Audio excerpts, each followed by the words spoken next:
Hi, welcome to Knitting in Switzerland.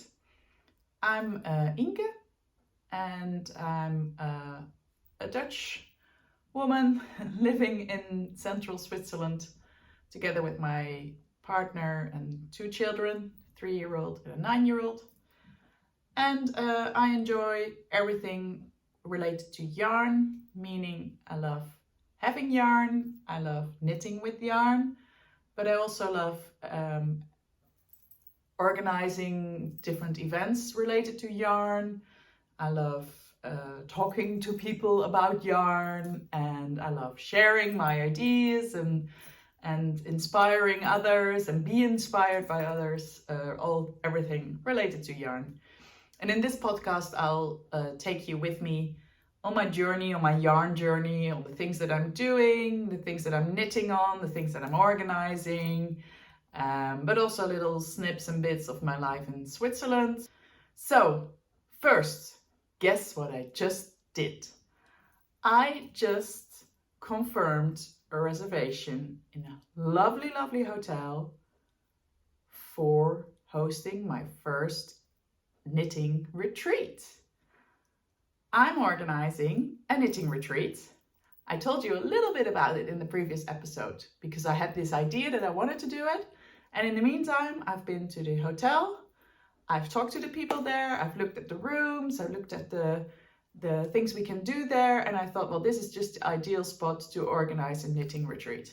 So next year, last weekend of September, 26th to 29th of September, I'm hosting a 3-night, 4-day knitting retreat here in the area, central Switzerland, and I would love everybody to come, of course. I only have 30 spots, but I hope 30 brilliant people will come. And so mark your calendars. In the coming weeks, I will further focus on the program, on what kind of workshops there will be, who will be workshop hosting. My general idea is to bringing as much as Swiss elements as possible. So having Swiss workshop hosts, doing something with Swiss yarn or yarn dyed in Switzerland. But for the rest, everybody of course is welcome. And the hotel is really, really located at a beautiful, beautiful spot at the lake where I am also living, or close to where I'm living. The hotel is really literally on the shore at the waterfront. You have beautiful views over the lake. And regarding the timing of the year, I think end of September is a beautiful period to organize these things and to come here and to visit this area, because in summer it can still be really hot. And September, especially end of September, October, like still these weeks, the weather is beautiful, it's sunny, blue skies, but not too hot. Let's say like between 20 and 25 degrees, which is just beautiful also for hikes and being active outside and everything. Of course, it can also rain, but just fingers crossed that next year those 3 days will be dry and you will enjoy the end of summer, beginning of autumn here, leaves starting to change color. And well, I think it's just the environment is showing at its best in that period of the year. I've actually made a little video on this YouTube channel like 2 weeks ago when I did a little cycle tour around the lake. So if you want to get an impression of how it looks like here and if this would be something you would be interested in joining, then you can have a little look already at that video. Sorry, I was quickly interrupted by something that went on in the house. Yeah, so I was talking about the retreat that I'm organizing and next year, end of September. And I'm going to do my very, very best to make it the best retreat and to show Switzerland at its best and to show Swiss knitters and knitting world at its best to everybody joining. But as said, more details will come in the coming weeks, months. Once I have the program fixed and the prices fixed, I will open registration. But if you are interested already, you can always send me an email on knittinginswitzerland@gmail.com to show your interest and that so that I put you on the list. And the moment I have more information, I will definitely share it then via email to those people that are on the list, but of course also through all the other channels like here on YouTube, on Instagram. I'm on Instagram as well, Knitting in Switzerland, and and WhatsApp groups where I'm in, and all these other things. But yeah, for you to know, something to look forward to, at least for me, and I hope for you too. Good. What else? Well, of course, it's been a crazy week, I can say. Mainly knitting-wise, let's say. Knitting-wise, it's been a crazy week because of this mystery make-along of Stephen West, the Mkal. If you have no idea what I'm talking about, Stephen West is a knitwear designer, an American knitwear designer based in Amsterdam, and he designs beautiful, beautiful garments, shawls, all different pieces, socks. I'm a fan of him. I've knitted several patterns of him. And once a year, he always organizes this mystery make-along, meaning that you don't know what you are going to make. Well, you know you're going to make a shawl, but only you get a little bit of the pattern every week for 4 weeks. And then only after those 4 weeks, you see your final result. You see where it goes. This whole mystery thing I joined last year, I found was really, really fun. And this year, again, I was really looking forward to it. But last week it started, and then a lot of this, after already like the first 2 days, we were all knitting, and then there were these discussions coming up online and all over the world about the design, and a lot of people saw something saw something in the design which was not intended to be there, and a whole discussion, and I don't want to go into that.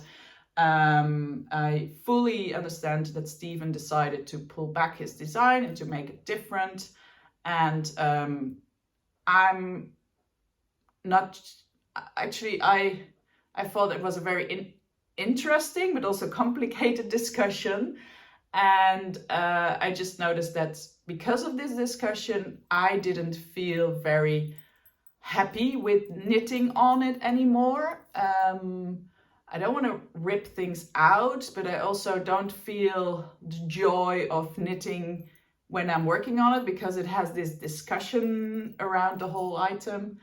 And I noticed, luckily, actually, I had a meeting with my knitting group yesterday, and we were all in the same situation. We were all struggling on what to do. Shall we continue with the old design? Shall we start with the new design? Shall we just stop? Everybody was struggling what to do. And you could also see it's something like related to your character, what kind of person you are. If you are a person who says, I don't care what other people think, I just do my thing. Or are you a person like me who says, oh, I want to be friends with everybody, so what's the best situation? But for all of us, we noticed that this design now has this discussion in it, which makes it less fun and free and to work on. So for me, it ended up making the decision like, okay, I'm going to leave it for what it is. I'm not going to rip out anything yet, but I'm also not going to continue now. I want to see first where the whole design goes, and then I will decide if I continue knitting or that I will stop with it or do something else. This was a big decision because I really planned to work full month of October, full on this shawl. And I was like, okay, so that means I all of a sudden have a month of time knitting, extra knitting time, which I didn't take into account. So, whoa, that offers also a lot of new opportunities. And one of the things I thought, well, it would be nice to pick up some of my older WIPs, works in progress, and especially a few actually, or one at least, that I started already a longer time ago, which is also a shawl from Stephen West, because I want to show my support for him, and I feel also very for him that he has to go through these difficult times. So I thought, well, supporting him, I will grab one of my old WIPs. This old WIP is a shawl. It's living in this lovely bag. This is a bag made in from the works. Well, it's made from recycled yarn bombing pieces. As I said in my previous episode, and I will talk about that later as well, is that I'm also organizing regularly yarn bombing projects. Yarn bombing meaning that we knit and crochet pieces which we put outside and decorate in public spaces. So we put colorful yarn around trees, fences, buildings, whatever, all different things here in the community. And we have a big group of people supporting us, helping us with that. And after we've put everything out, we leave it there for 6 to 8 weeks, then we wash it, and then we recycle the pieces. And one of the things we make with them is that we make project bags, or bags you can use for any different kind of thing. So this was one of the squares, which was on fence, I think 3 years ago. And maybe I can put in a little photo here to show you what it looked like on the fence. And we've put it on a bag, we washed it, we put it on a bag, and now it's my lovely project bag. Really happy with that one. So what's living in this bag is my Slippy v Crescent shawl. It's this shawl from Stephen West. It's a shawl with 4 colors and a mohair. And I bought yarn for it, as I said, years ago at his shop in Amsterdam, and Stephen and Penelope. And I have these different colors. Mine is split in blue tones, blue-green tones. So I have a blue here. Oops. I have a gray. And there's the mohair, which is a lighter gray. I didn't prepare this because I'm not even sure. It's too long ago that I even don't remember the names of the yarns.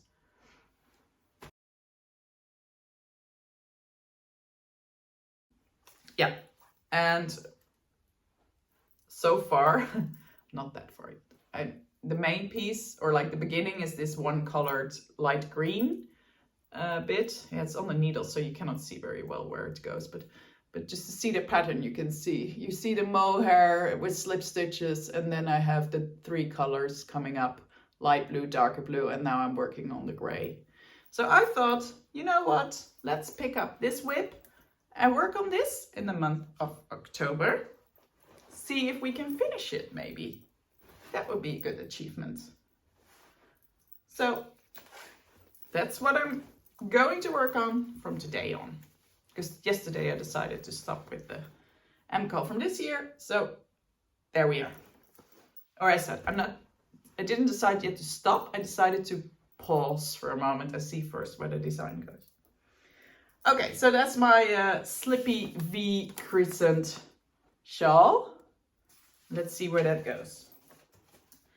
In the meantime, I don't know if you follow me on Instagram, but there you can have seen that I have a birthday in the family coming up. My youngest daughter will turn 4 in 2 weeks from now. Oh, no, less than 2 weeks. 1 week from now. And she said, Mommy, I want new socks. And I must say, I've knitted her 1 pair of socks last year, and she's wearing them every night. These are her bed socks, and she wants to wear them like winter, summer, every night. She wants to wear these socks, so she really enjoys them. But her feet are, of course, growing, and her feet are growing really fast. So I already saw that these socks are getting smaller, and not getting tighter and tighter, and not not really fitting anymore really well. So I already said to her, if you want, I can make you new socks. And then she said, yes, I want this. And then I thought, oh, that would be nice if I have them ready for her birthday. So 1.5 weeks ago, I decided to start knitting socks for her. Luckily, she has small feet still, and knitting socks for children goes a bit faster than knitting for adults, of course. But then it came to colors. I have a lot of sock yarn in my stash, so I showed her my stash and I said, what colors do you like? And she said, you know, I like red, orange and pink. So she picked out all these reds and oranges and pinks for my stash. And she said, can you make me socks with that? But the thing is, most of these skeins are mini skeins, so they're too small to knit a full pair of socks with. So I said, well, I can do that, but then it will be like stripy socks or something where I can use all these different yarns in one go, because there's not one color which I have enough from for the whole sock. So this is a bit of the palettes that she chose. Like you see all these pinks and reds and oranges, which are obviously fun to knit with. And I decided to make this design also from Stephen West. Oh, how is that called? Is that the... Ooh, I have to look that up. Oh, I will put it in the screen because I forgot the name. Well, ooh, okay. Yeah, I don't know the name now. I can say it 100 times, but I cannot come up with it now. So, but you probably recognize these. If you know Stephen West, you probably recognize this pattern from him. Brickstone, or I don't know. So these are the socks, almost finished. I'm working actually. Yesterday I finished the last. Oh no, on the other one, because I'm knitting 2 at a time. Here on this one I finished the last stripe, and here I'm working on the toe. And here I just have to add 1 more stripe, and then I can also work on the toe. So top down from leg to toe. Started with a cuff. I did a 3 centimeter cuff, and afterwards I realized maybe that's a bit too long for a children's sock, but yeah, whatever. And then I started the pattern. I did 1, 2, 3, 4, 5, 6 different colors, stripes for the leg, and then I knitted the heel like it's written in the pattern. And now I'm again 1, 2, 3, 4, 5, 6 stripes for the foot. I really love the pattern. It looks nice. The only thing is, it's a bit tight. It's not so elastic as normal, like socks that you don't with one color, let's say, because here you're using, of course, your 2 colors. You're not using 2 colors in the same row. You only use 1 color per row, but you do with the slip stitches. It does make the fabric a little less elastic. So I tried them on. It did fit, but it was not so elastic as I wanted it to be. So I hope when I finish it and when I've woven in all the ends and when I've wet blocked it, that I can still block it out like a bit wider so she can get it more easily on her feet, because now it was a bit tight to get on and off her feet. But yeah, if you were asking for pink socks with red and orange, I think I'm getting there, right? So that's for the socks. What else have I been doing? Last weekend, so a week ago, I joined a knitting retreat. It was a small knitting retreat, or small in a sense, it was just 2 nights from Friday to Sunday. And it was organized by the lovely Simone. She is a Swiss yarn dyer and indie dyer. And she has a yarn brand called, I'm looking here because I have some yarn over here. And the yarn brand is called Forever Taiga Yarns. I'm just showing you what I bought at her retreat. So this is a lovely mohair. Am I saying that correct? Yes. Oh no, merino. Sorry. This is the merino, of course, and this is the. Now I have to check because I don't think it's a mohair. It's a suri. Yes, it's a suri alpaca. So a suri alpaca with a nice merino, both dyed by her. These I bought from her at the retreat to make a shawl, which she had there. It's this pattern, although the pattern is only they used only one color, and here I'm going to make it with 2 colors. So I will knit the lace parts in the suri alpaca, and then the parts in between I will use the merino. And yeah, I just love these 2 colors. I thought they were stunning together. It looked really nice. And yeah, so that was not the only thing I did at the retreat. What did I do at the retreat? At the retreat, it was really just a knitting retreat. We were there about 15 women in a hotel in a nice countryside setting in a bit more north in Switzerland. And I knew a few of the women there, but well, most of them I didn't know. I didn't know Simone either before. I only met her there. And she just said, okay, I just like knitting and I love knitting with others, so let's knit with each other. So we sat there for 2 days in the hotel. We had lunches and dinners and breakfast in the hotel, of course, and we were just knitting. Everybody brought their own project, so you were just knitting on your own project. So one of the things I've been knitting there on were not just the socks for my daughter, but also my Festive Yoke sweater, which I showed also in the previous episode. I think last time I was just at the point where it would split for the arms, and now I'm almost, I think I do 1 more figure and then I'm done with the body. So I knitted this whole bit. 3 different, I knitted the reindeers and then another snowflake design, and then I knitted these little snowmans, which are cute, I think. And I don't. There's 1 more thing coming up. I think another snowflake, and then I might start working on the edges. Oh, you see, my head is everywhere. My words are gone. How do you call it? The Bund in Deutsch. The ribbing, of course.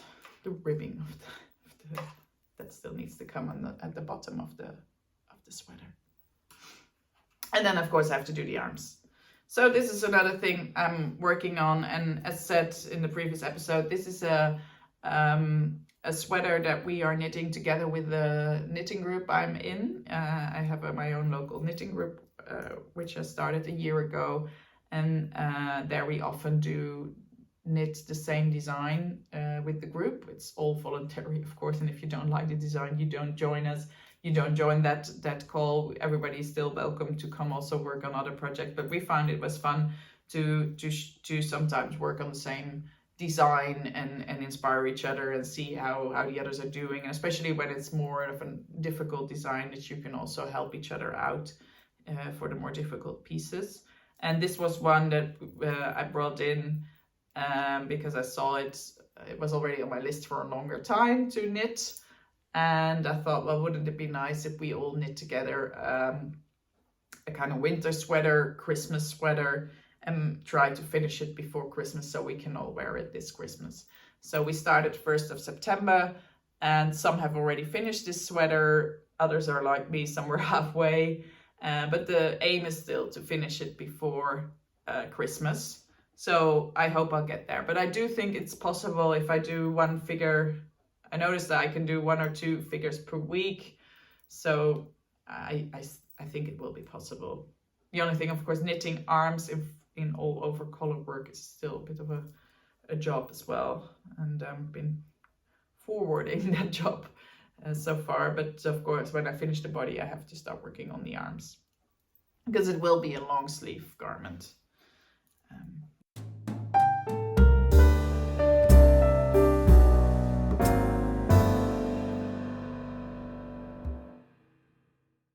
have already autumn holidays here. So my oldest daughter, who normally goes to school, has already a week off. And when she has a week off and the weather is good, we traditionally always go for hikes. So I take her to hike in the mountains. She really loves that. And it's also something I can do with her, because the little one who will turn 4 soon is still too small to do these bigger mountain hikes. She cannot do those. It's like too long hikes, and also too dangerous sometimes, because it's really in the mountains and you have to be very stable to do these hikes. But my oldest daughter, who is 9, almost turning 10, she can do it and she loves it. So we together went on a hike last week to the top of our local mountain, as we call it, the Wildspits. It's a mountain we can see also from our house. So we see it like in the skyline, we can see it. And she's always looking at it and always saying, "Mommy, next time I want to hike up again to the Wildspits." So we said, okay, we do that. So last Tuesday we went up and we made some videos. It was beautiful weather, and she really enjoys now making videos of me when I'm doing things, because she says, yeah, you can use that in your YouTube video. She really loves the fact that Mommy is now on YouTube, and she gives me tips on what to do and what not to do. And it's really fun to see that she's also enthusiastic about something I'm doing, because normally she's not so enthusiastic about my knitting, because she's, oh, you and your wool and you and your yarn. But on the other hand, she is happy if I knit her something, and she's wearing also the things that I knit for her. And now she's really enthusiastic about the whole thing with the videos and making reels for Instagram and making videos for YouTube. So in that sense, she is now kind of into what I'm doing as well.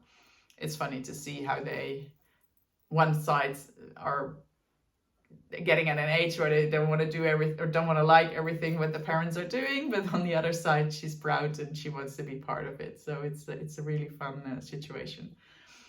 And yeah, so I will also add some of the videos and photos we've made on this hike, so you get an idea of what our local mountain looks like.